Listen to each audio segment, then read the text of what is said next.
Welcome back everybody. In this video I'm going to show you how to install the Technicolor Cinestyle colour profile into your Canon M50. You'll need the Canon EOS Utility installed.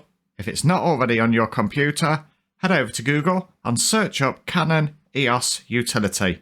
It should be the first search result. Click through to Canon's website and over here you'll choose your product, which is the EOS M50, your correct operating system, and from here you can download the EOS Utility to your computer. Once it's downloaded, extract the zip file and run the installer. The next thing you'll need is the Cinestyle colour profile. I've found that this is no longer available on the Technicolor website. Page just redirects to the homepage. However, a workaround is to take a look on the Internet Archive and you can still find the download there. The link is in the description. On this archived page, we can still download the Cinestyle colour profile. I find this to be a safer method than searching around on the internet and finding other unknown downloads which could contain unwanted malware. The download is a zip file, so again you'll need to extract this ready for use. With the EOS Utility installed, connect the camera to your computer and you'll find that the EOS Utility opens up. You'll choose Camera Settings and down here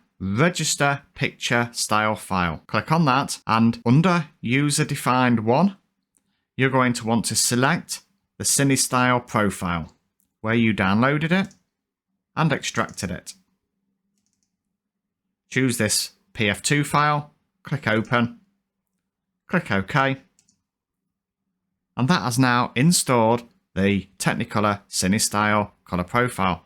You can now quit the EOS Utility. In the settings on your camera, under Camera, menu option 3, you'll find the colour profile.